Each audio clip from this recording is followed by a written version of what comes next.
Hello everybody, नमस्ते NEET ji. So welcome to all NEET and JEE aspirant. और पिछले lecture को हमने अधूरा छोड़ा था क्योंकि लेंथ ज़्यादा बड़ी हो गई थी। ठीक है, चलिए स्टार्ट करते हैं हम लोग इस लेक्चर में। पिछले लेक्चर में हम लोगों ने यहाँ से फोर्स, इंपल्स, प्रेशर, मोमेंटम पढ़ लिया था। Two different physical quantity, P Q मतलब फिजिकल क्वांटिटी में है same dimension like impulse and momentum. ठीक है, नोट पॉइंट बहुत इंपॉर्टेंट है, ट्रू फॉल्स में कई बार आ जाते हैं। चलो नेक्स्ट आगे बढ़े हम लोग। वर्क 11th नंबर का है वर्क। वर्क का आप फॉर्मूला अगर देखेंगे तो ये आ जाएगा आपका force into displacement. Force into displacement है ना, पूरा फोर्स इनटू डिस्प्लेसमेंट। डिस्प्लेसमेंट अभी मैं नोटेशन पे नहीं जा रहा हूं, अदरवाइज इसका नोटेशन डिस्प्लेसमेंट का एस से करते हैं।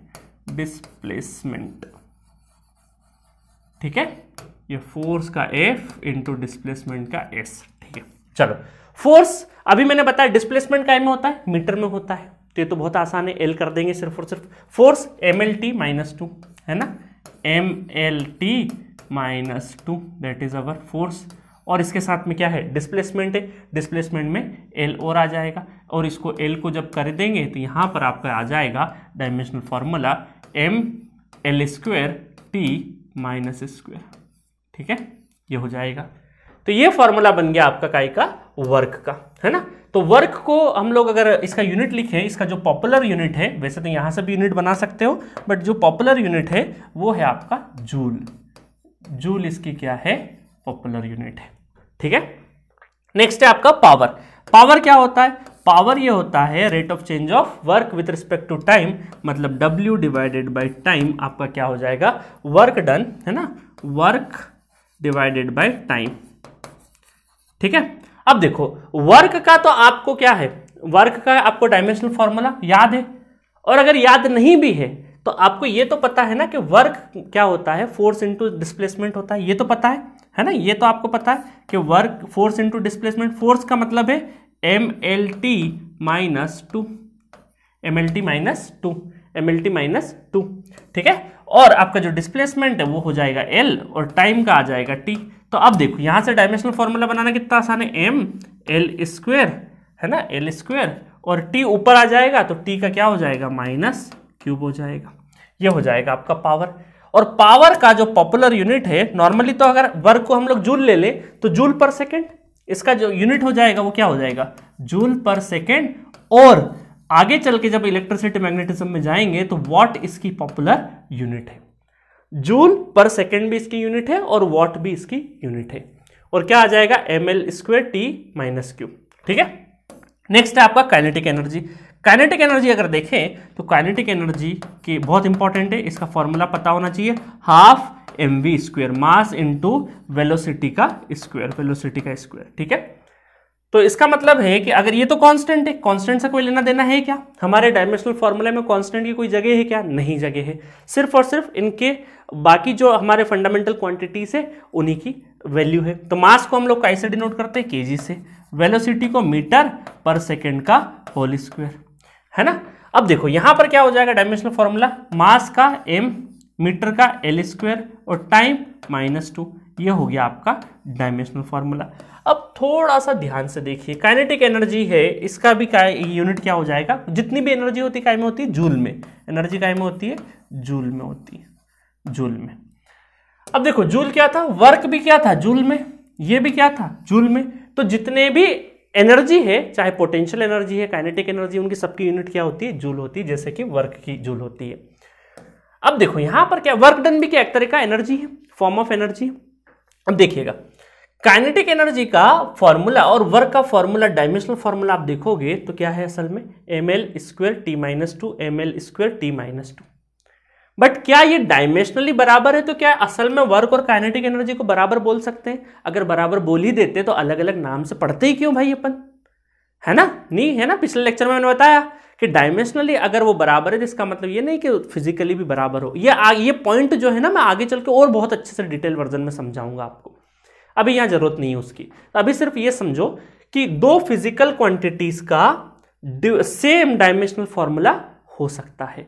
तो अब इसका मतलब क्या है सर, पोटेंशियल एनर्जी का भी क्या सेम आएगा, बिल्कुल आएगा। तो आप देखोगे तो जितनी भी एनर्जी है, जितनी भी एनर्जी, सबका डायमेंशनल फॉर्मूला क्या रहेगा, ml स्क्वायर t माइनस 2, है ना। mlt कर दो, l के स्क्वायर 2, और 2 से 2 कैंसिल हो रहा है तो +2 - 2, MLT energy neither be created nor be destroy, इसका मतलब है कि MLT लिख दो, पावर बिल्कुल नहीं आना, L+2 T-2, ऐसा याद रखने के हिसाब से कर सकते हो। ठीक है, तो मैंने यहाँ पे नोट पॉइंट भी लिख दिया है। All type of energy have the same dimension as a work, है ना। तो कई बार ये आपको एजर्शन रीजनिंग में अगर पूछ ले तो आपको पता होना चाहिए फॉर्मूले के फॉर्म में। ठीक है, समझ में आया इतना। चलो नेक्स्ट चलते हैं आगे। बहुत इंटरेस्टिंग 14 नंबर एंगल पढ़ा है ना हमने बेसिक मैथमेटिक्स में, एंगल को बहुत डिटेल वर्जन में पढ़ा। एंगल को क्या लिखते हैं हम लोग, एंगल को अगर हम लोग लिखें थीटा इक्वल टू, इसकी यूनिट काय में होती है, रेडियन में। काय में यूनिट होती है, रेडियन में, रेडियन, है ना, बहुत डिटेल में पढ़ा। और 1 रेडियन इक्वल टू हम लोग कैसे निकालते थे, arc upon radius, arc upon radius. और आर्क हो चाहे रेडियस हो, दोनों के दोनों काय में एक डिस्टेंस के फॉर्म में है, डिस्टेंस के फॉर्म में। इसका मतलब है कि ये भी मीटर में काउंट होती है और ये भी मीटर में काउंट होती है। अला यहाँ पे तो क्या हुआ, मीटर मीटर तो सर कैंसल हो रहा है, इसका मतलब ये तो क्या है, यूनिटलेस है। मतलब इसका डायमेंशनल फॉर्मूला अगर देखें, मीटर मीटर कैंसिल हो गया तो यहाँ तो कुछ भी रिपीट नहीं हो रहा ना, कोई भी यूनिट रिपीट नहीं हो रही है। इसका मतलब है कि यहाँ सर लेंथ तो 0 है, m तो कुछ था ही नहीं और टाइम भी कुछ नहीं था, तो MLT के ऊपर 0 0 0 लगा दो। इसका मतलब सर कोई ऐसी क्वांटिटी भी हो सकती है जिसका डायमेंशनल फॉर्मूला नहीं हो। जिसका डायमेंशनल फॉर्मूला नहीं है उसको बोलते हैं हम डायमेंशनल लेस क्वांटिटी। क्या बोलते हैं हम लोग, डायमेंशनल लेस क्वांटिटी। तो यूनिट्स तो है बट डायमेंशनल फॉर्मूला नहीं है। ठीक है, एक एग्जांपल दिया। दूसरा एग्जांपल एंगुलर डिस्प्लेसमेंट, ये भी थीटा है, ये भी काय में होता है, रेडियन में होता है, ये भी काय में होता है, रेडियन में, है ना। और इसको कैसे मेजर करते हैं, इसको मेजर करते हैं यहां जैसे आर्क बाय रेडियस था, वहां पे arc divided by arc upon length, है ना, इससे करते हैं। ये जब आएगा मैं उसको डिटेल वर्जन में समझाऊंगा आपको आगे, काइनेमेटिक्स में जब आगे बढ़ेंगे तब आएगा। ये दोनों भी लेंथ होते हैं, तो यहां पर भी M0 L0 T0, ये भी क्या है, डायमेंशनल लेस है। ठीक है, तो यहां पर एक नोट पॉइंट मैंने लिखवा दिया है। There are certain physical quantity which has units but not dimensional formula, है ना। इनकी यूनिट्स तो है बट डायमेंशनल फॉर्मूला नहीं है ना। इसको थोड़ा सा और ऊपर की साइड में, ताकि एक ही स्क्रीन पे अच्छे से दिख सके। ठीक है, तो कुछ ऐसी फिजिकल क्वांटिटी होती है जिनका यूनिट्स होता है बट डायमेंशनल फॉर्मूला नहीं होता है ना। इंटरेस्टिंग नोट्स पॉइंट लिखवाते जा रहा हूं जो जरूरी है ना। ये बहुत इंपॉर्टेंट है, क्वेश्चन के फॉर्म में बहुत आएंगे। जब हम क्वेश्चन करेंगे ना, ये एकदम आपको ब्रेन को स्टॉर्म करेंगे हम लोग हमारे क्वेश्चन के थ्रू। ठीक है, बहुत मजा आने वाला है आपको। चलो नेक्स्ट देखते हैं। नेक्स्ट है आपका एंगुलर वेलोसिटी। ठीक है, एंगुलर वेलोसिटी को हम कैसे डिनोट करते हैं, ओमेगा से डिनोट करते हैं। और ये होता है change in angular displacement divided by change in time. ठीक है, तो यहां पर क्या हो जाएगा, ये आपका क्या रहेगा, इसकी जब यूनिट देखेंगे एंगुलर डिस्प्लेसमेंट की, तो ये होती है रेडियन पर सेकेंड। और आपको पता है कि रेडियन का तो क्या है, डायमेंशनल कुछ होता ही नहीं है, तो इसका मतलब है MLT 0 0 0 डिवाइडेड बाई T, तो T ऊपर जाएगा तो माइनस में बन जाएगा। तो इसका मतलब है कि मैं डायरेक्टली अगर यहाँ से लिखूँ तो ये 0 हटा देते हैं, ये हटा देते हैं और इसको लिख देते हैं -1, है ना, इसको भी हटा देते हैं, है ना। इसका डायरेक्टली डायमेंशनल फॉर्मूला क्या बन जाएगा, ये बन जाएगा 0 0 लगाना जरूरी, M0 L0 T के ऊपर -1, क्योंकि सिर्फ सेकंड ऊपर जाके चले जाएगा। रेडियन का तो कोई भी डायमेंशन होता ही नहीं। चलो angular acceleration, similarly angular acceleration का ऐसे हो जाएगा, अल्फा से डिनोट कर देंगे इसको हम लोग। ये हो जाएगा change in velocity upon change in time, है ना। तो ये आपका यहाँ पर चेंज इन वेलोसिटी जो है उसका देखो क्या है, M0 L0 T -1 divided by T ऊपर आ जाएगा तो क्या हो जाएगा, M0 L0 T -2। ठीक है, ऊपर जाके -2 बन जाएगा। ये रहा आपका डायमेंशनल फॉर्मूला किसका, एंगुलर एक्सेलरेशन का। अब सर ये कहाँ से आ रहे, कैसे आ रहे, थीटा ओमेगा कैसे रटना है, क्या बिल्कुल नहीं रटना है, सारा का सारा जैसे जैसे फिजिक्स आगे बढ़ेगा आपको सारा चीज समझ में आते जाएगा। ये एक एक यूनिट को हम बहुत डिटेल वर्जन में पढ़ेंगे, वहीं के वहीं मैं एक बार और डायमेंशनली हर एक जब चैप्टर पढ़ाऊंगा तो उसका डायमेंशनल फॉर्मूला भी बताते जाऊंगा। जो मैं यहाँ पे डिस्कस नहीं कर रहा हूँ वो जैसे जैसे फिजिक्स आगे बढ़ेगा सारा डिस्कस होते जाएगा। ठीक है। आयरनी ये है कि भाई पहले ही चैप्टर में पूरा का पूरा फिजिक्स हम यहाँ पूरी डिटेल वर्जन में एंगुलर एक्सेलरेशन को यहाँ एक्सप्लेन करने लगे, तो फिर तो अभी आपका दिमाग का मैच्योरिटी भी वो नहीं है और उसकी आज जरूरत भी नहीं है। वो जब चैप्टर आएगा तब वहां पे समझाया जाएगा, क्योंकि सिर्फ यही नहीं समझाना, इससे इसके आसपास की जो सारी चीजें वो भी तो समझाना है ना। चलिए नेक्स्ट चलते हैं। चलिए बहुत इंटरेस्टिंग, मोमेंट ऑफ इनर्शिया है ना, ये सब बिल्कुल torque, moment of inertia, moment, angular momentum, बिल्कुल घबराने की जरूरत नहीं है। जैसे जैसे फिजिक्स आगे बढ़ेगा सब समझ में आएगा। तो moment of inertia I equal to होता है मास इंटू एक्स स्क्वायर, है ना।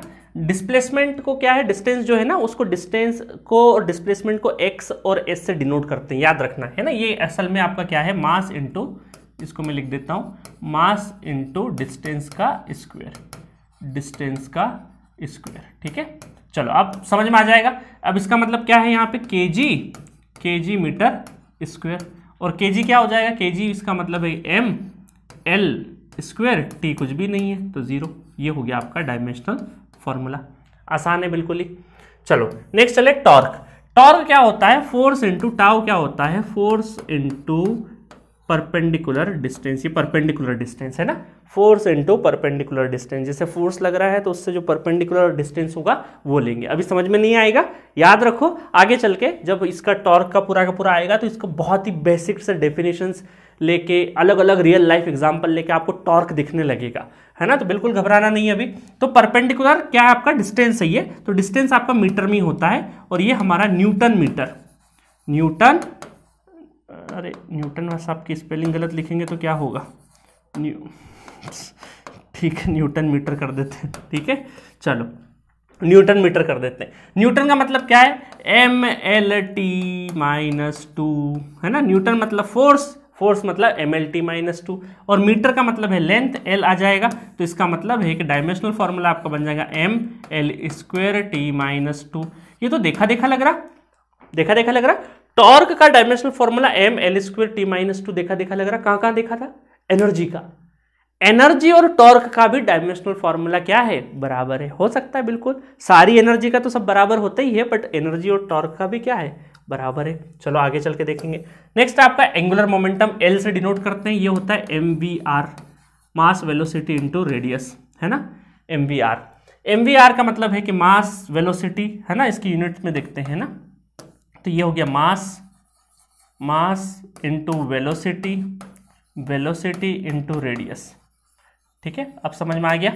तो यहाँ पर मास मतलब केजी मीटर पर सेकेंड, और ये मीटर में, रेडियस आपका मीटर में, तो इसका मतलब है कि ML²T-1, ये हो गया आपका एंगुलर मोमेंटम, ठीक है। क्लियर है यहाँ बातें सारी के सारी, है ना। तो ये नहीं समझ में आया कोई दिक्कत नहीं, सिर्फ फॉर्मूला लिखे रहने दो। अब इससे ज़्यादा मैं आपको डिराइव नहीं कराऊंगा, अब फटाफट टेबल दे देता हूँ कुछ की, और बाकी चीज़ों के बारे में हम लोग आगे डिस्कस करेंगे, ठीक है। चलो अब कुछ क्या है, कांस्टेंट है ना। क्या है ये, कांस्टेंट है, जो कि स्टैंडर्ड कांस्टेंट है, जो कि बहुत बार एग्जामों में पूछा जाता है। ये बहुत वेरी वेरी इंपॉर्टेंट है, इसलिए इसको मैं अलग से करवा रहा हूँ, है ना। अदरवाइज उसके साथ बहुत ज़्यादा इंपॉर्टेंट है। सारे के सारे जो कांस्टेंट है अभी ज़्यादा समझ में नहीं आएगा, इनको निकालने के लिए जो फॉर्मूले यूज होंगे वो अभी रटने की कोशिश मत करना, आगे आपको सब समझ में आएगा। ये जो कांस्टेंट है ना, ये बहुत ज़्यादा रिपीट होते हैं। हर तरह की जितने भी 12वीं के बाद की जितनी भी एग्जाम है जहाँ पे फिजिक्स आता है और MCQ पैटर्न है, तो वहाँ पर डायमेंशन, यूनिट एंड डायमेंशन अगर सिलेबस में है, और होगा ही होगा किसी भी एग्जाम में, वहां पर भर भर के इन कांस्टेंट की वैल्यू पूछी जाती है, और एक टाइम के बाद इतने क्वेश्चन कर लोगे कि कांस्टेंट की वैल्यू आपको भी रट जाएगी। बट रटने का मैं यहां पर आपको बता नहीं रहा हूं, आप लॉजिकली ध्यान रखिएगा, रटना नहीं है, क्योंकि जितना ज्यादा रट के जाओगे उतना ज्यादा भूलने का टेंशन रहेगा। तो वैसे ही इतनी सारी चीजें रटने के लिए हमारे पास पूरे, है ना। तो अभी दिमाग को जहां बच सकते हैं रटने से वहां बचे, थोड़ा लॉजिकल तरीके से ध्यान रखें, ठीक है। चलो स्प्रिंग कांस्टेंट, जिसको फोर्स कांस्टेंट भी बोलते हैं, F = -kx, माइनस का मतलब कुछ अलग होता है, आपको बताया जाएगा बाद में। तो K = फोर्स अगेन क्या हो गया, डिवाइडेड बाय डिस्प्लेसमेंट न्यूटन पर मीटर। न्यूटन पर मीटर का मतलब क्या है, न्यूटन का मतलब अभी MLT-2, MLT-2 में मीटर का डिवाइड हो गया तो L खत्म हो गया, ML, L गया, L 0 हो गया, T-2 हो गया। तो यह ध्यान रखना है, फोर्स कांस्टेंट का है। नेक्स्ट है आपका ग्रेविटेशनल कांस्टेंट। ग्रेविटेशन जब पढ़ेंगे सब्जेक्ट वहां पे आएगा F = G m1 m2 / r²। मतलब ये सिमिलर काइंड जब मैं आपको ग्रेविटेशन पढ़ा दूंगा, इलेक्ट्रोस्टैट पढ़ा दूंगा, तो आपको कुलम्ब्स फोर्स और ग्रेविटेशन के फॉर्मूले एक जैसे दिखने लगेंगे और एक जैसे करके आप पूरा का पूरा जो मैकेनिक्स है उसको इलेक्ट्रिसिटी मैग्नेटिज्म से रिलेट करेंगे। इलेक्ट्रोस्टैट समझ में आ गया, ग्रेविटेशनल समझ में आ गया, इलेक्ट्रिसिटी एंड इलेक्ट्रोस्टैट बहुत अच्छे से समझ में आ जाएगा, वो समझ में आ गया तो मैग्नेटोस्टैट बहुत अच्छे से समझ में आ जाएगा। तो दो, एक है 11th का टॉपिक और दो है 12वीं के टॉपिक, इस वजह से यहां ज्यादा चर्चा करना सही नहीं है। तो F equal to G m1 m2 divide by R square, इसका मतलब क्या होता है, देखो G निकालना, ये है gravitational constant, G equal to force के उधर force into R square divide by m1 m2, mass का होल स्क्वायर और आर क्या है आपका डिस्टेंस का होल स्क्वायर, बस। बाकी तो न्यूटन तो था ही, mlt-2 न्यूटन कर देना, डिस्टेंस और मास का पता ही है आपको, बस कर दिया हमने, है ना। तो ये दो रहे। इस तरीके से मैं अभी टेबल बता देता हूं आपको जो अभी काम के नहीं है, सिर्फ और सिर्फ अभी लिखे रहने दो। Like gas constant PV equal to nRT, ये बार बार यूज होगी, ये इक्वेशन नींद में भी याद रखोगे। Pressure into velocity equal to gas constant into temperature, ये गैस कांस्टेंट निकालते हैं हम लोग, है ना। और ये जब इसको पूरा करेंगे तो जूल पर मोल और के इस तरीके से यूज होगा और ये डायमेंशनल फॉर्मूला आपका बनेगा। नेक्स्ट आपका Planck constant equal to hv, ये आपका h जो है वो आपका प्लैंक कांस्टेंट होगा, v को हम लोग फ्रीक्वेंसी बोलते हैं। तो इस तरीके से पूरा का पूरा यूज होगा जूल सेकेंड। ये अभी मैं बहुत ज्यादा यहाँ एक्सप्लेन करूंगा तो आपको भी समझ में नहीं आएगा, जब जब चीजें आएगी उस टाइम पे आपको एक्सप्लेन की जाएगी। सरफेस टेंशन, सरफेस टेंशन क्या होता है, फोर्स अपॉन लेंथ, है ना। तो ये ध्यान रखना, इसका न्यूटन पर force, again force divided by length, Newton पर मीटर और या फिर जूल पर मीटर स्क्वायर, इसका भी अभी टेबल में लिखे रहने दो। देन कोफिशिएंट ऑफ विस्कोसिटी, यहाँ पे एक F equal to eta 6 pi RV, ये आपको पूरा ध्यान रखना है।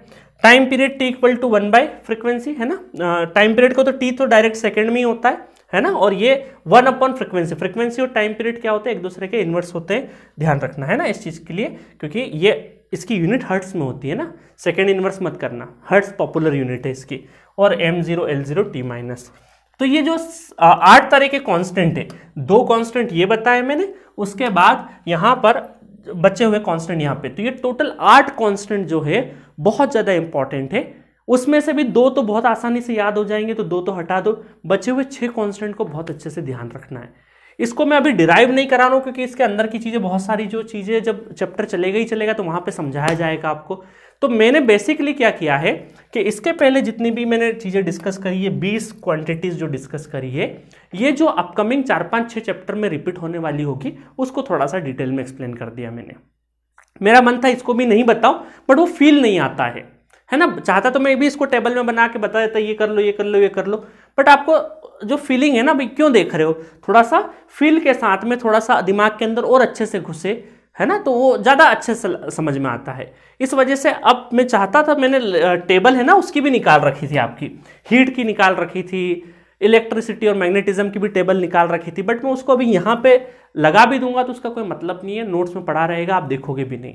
अभी 11th क्लास है, तो अपकमिंग जो 4, 5, 6 चैप्टर जो आपके फिजिक्स में आने वाले हैं उससे रिलेटेड मैंने जितनी यूनिट्स हो सकती है वो सारी की सारी, इम्पल्स हो गया, फोर्स हो गया, प्रेशर हो गया, डेंसिटी हो गया, इनको सबको ले लिया है, मार्क्स, एक्सेलरेशन, वेलोसिटी, सबको ले लिया है। अब जैसे जैसे फिजिक्स का जो चैप्टर चलते जाएगा उस टाइम पर उस चैप्टर से रिलेटेड सारी चीजें पढ़ते जाएंगे, क्योंकि बेसिक फंडा तो आपको समझ में आ गया कि वहां पर उस क्वांटिटी का, फिजिकल क्वांटिटी जो यूज होगी उसका हम डायमेंशनल फॉर्मूला कैसे डिराइव करेंगे, उसके लिए यूनिट्स की जरूरत पड़ेगी, और वो यूनिट्स में वहां पे समझाऊंगा आपको उस फिजिकल क्वांटिटी को उस पर्टिकुलर चैप्टर में, और उससे हम लोग क्या करेंगे, डिराइव करेंगे। तो आपको फाउंडेशन, एक कॉन्सेप्ट पता चल गया कि भाई यूनिट एंड डायमेंशंस को किस तरीके से लिखते हैं, dimension with the help of units हम लोग लिख पाते हैं, और यूनिट्स कैसे पता चलती है, वो जो उस चैप्टर में फॉर्मूले के पीछे की डेप्थ समझोगे, उसको समझोगे कि ये फॉर्मूला क्यों बना, कैसे बना, इसके डेरिवेशंस देखोगे, तब आपको एक्चुअल फील आएगा और एक्चुअल दिमाग में जाएगा, अभी नहीं घुसेगा। ठीक है, तो एट दिस नोट आपका डायमेंशंस वाला पूरा का पूरा लेक्चर फिनिश होता है। अब नेक्स्ट लेक्चर में सर क्या करेंगे, अब तो आपने बोल दिया कि भाई आगे आएगा, आगे आएगा, नहीं नहीं, जो चीजें मुझे लगता है अपकमिंग मैकेनिक्स वाला जो पार्ट है उसमें जितने जितने क्वेश्चन है वो देखेंगे, बट हाँ उसके साथ साथ जो इनकी यूटिलिटी, ये जो टॉप 20 जो यूनिट्स है ना, चलो कांस्टेंट भी छोड़ दो थोड़ी देर के लिए, ये जो 20 यूनिट्स है इनमें तो आई थिंक बहुत ज्यादा दिक्कत नहीं होगी, तो इससे रिलेवेंट जो भी कुछ क्वेश्चंस बनेंगे, डायरेक्टली जो फॉर्मूले यूज होंगे उन्हीं को हम देखेंगे। ठीक है, तो नेक्स्ट चैप्टर में हम स्टार्ट करेंगे प्रिंसिपल ऑफ होमोजेनिटी, जो कि बहुत इंपॉर्टेंट है, वहां से क्वेश्चंस आते हैं और यही जो आपने अभी तक का नॉलेज गेन किया है उसी के ऊपर हम कुछ क्वेश्चंस देखेंगे और उस कॉन्सेप्ट को समझेंगे। ठीक है, तो मिलेंगे नेक्स्ट लेक्चर में प्रिंसिपल ऑफ होमोजेनिटी के साथ। Okay, thank you.